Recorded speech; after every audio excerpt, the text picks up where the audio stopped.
Assalamualaikum kawan-kawan semuanya, selamat pagi dan selamat sore. Perkenalkan, nama gua Fahri Hussein Arhab. Gua berasal dari Kota Bogor. Gua merupakan alumni dari MAN 2 Kota Bogor. Dan alhamdulillah tahun ini gua berhasil lolos menjadi mahasiswa PKN-STAN di jurusan Manajemen Aset Publik angkatan tahun 2022. Gua merupakan angkatan 2021 dari MAN 2 Kota Bogor.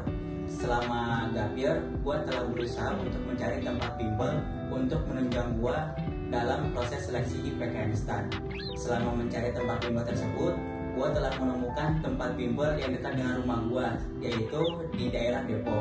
Namun selama menjalani kegiatan bimbel di Depok tersebut, saya merasa kurang sesuai dan kurang cocok, sehingga saya mencari tempat bimbel lain, dan akhirnya saya ketemu dengan tempat bimbel bernama Priority di cabang Bintaro.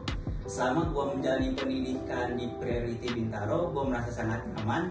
Gue merasa apa yang diajarkan keluar dan bisa menunjang gue selama proses seleksi di PKN-STAN. Selama gue mempersiapkan tes untuk PKN-STAN, gue menjalani berbagai rangkaian tes PKN-STAN. Untuk rangkaian tes yang pertama, gue menjalani tes administrasi. Nah, dalam menjalani tes administrasi ini, gue harus berjuang di UTBK untuk mendapatkan nilai TPS di atas 600. Akhirnya, gue belajar dengan sungguh-sungguh untuk persiapan UTBK dan memprioritaskan TPS gue agar bisa mendapatkan nilai di atas 600. Dan selama tes UTBK tersebut, gue juga memilih universitas atau perguruan tinggi negeri di Universitas Brawijaya dengan jurusan perpajakan. Nah, teman-teman semua, sepengalaman gue selama tes UTBK, gue tetap belajar untuk tes TPS dan TKA untuk backup serta cadangan PTN yang akan gue tuju selain dari PKN-STAN.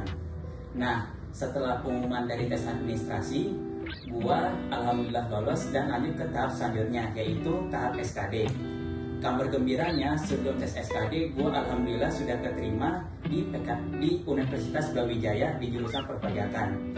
Selama gue menjalani tes SKD, gue mengalami proses yang cukup panjang karena gue harus belajar secara intensif melalui bimbel Priority.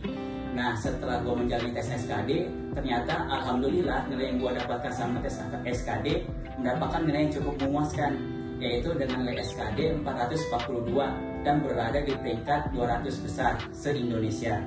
Nah, kemudian pada saat menunggu pengumuman kelulusan dari SKD, gua tetap daftar ulang di Universitas Brawijaya.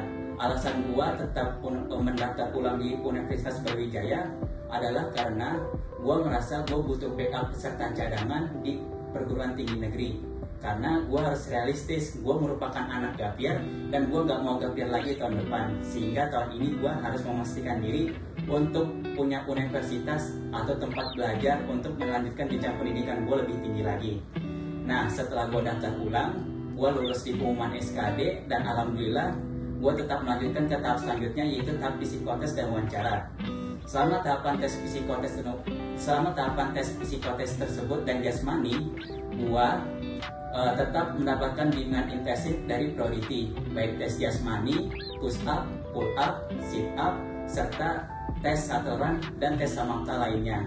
Kemudian gue juga menjalani tes psikotes, yaitu bimbingan intensif bagaimana cara gue dalam menjawab setiap pertanyaan psikotes dengan baik dan benar sesuai dengan etika ASN dan sesuai dengan kriteria optimal mahasiswa PKN-STAN. Nah, selama gue menunggu tes psikotes dan tes TKK tersebut, gue tetap mendaftar dan tetap mengambil di Universitas Brawijaya sekaligus untuk menunggu pengumuman selanjutnya. Nah, di tahap selanjutnya, gue alhamdulillah berhasil lolos di tahap wawancara, dan di tahap wawancara tersebut gue tetap mendapatkan pembelajaran intensif dari Priority, yaitu melalui bimbingan wawancara yang dipandu oleh salah satu tutor di Priority, yaitu Kak Fitra. Selama gua bimbingan intensif wawancara tersebut, gua merasa sangat terbantu dan sangat terdorong untuk lebih semangat lagi dalam mempersiapkan rangkaian tes tahap terakhir tersebut, yaitu di tes wawancara. Dan alhamdulillahnya, selama tes wawancara tersebut, gua dapat menjalani tes tersebut dengan lancar dan baik. Setelah melaksanakan tes wawancara tersebut, gua tetap harus berangkat ke Malang, teman-teman, karena gue harus mempunyai cadangan dan backup yang pasti. Karena yang pasti itu saya sudah lolos di Universitas Brawijaya. Dan selama gue menunggu pengumuman PKN-STAN, gue tetap menjalani ospek di Universitas Brawijaya. Dan selama gue menjalani pendidikan di Universitas Brawijaya, alhamdulillahnya gue telah diterima di PKN-STAN. Nah, untuk kawan-kawan semuanya, untuk mempersiapkan tes seleksi dan rangkaian seleksi di PKN-STAN, bisa banget nih teman-teman semua untuk ikut kegiatan bimbingan belajar di Priority. Karena dengan bimbingan belajar Priority, teman-teman semua bisa mendapatkan pembelajaran yang baik dan mendapatkan kisi-kisi yang jelas, sehingga teman-teman semua bisa dipastikan lebih siap lagi dalam tes SPMB PKN-STAN dan lebih siap untuk menjadi mahasiswa baru PKN-STAN di tahun teman-teman berjuang. Semangat untuk teman-teman semua.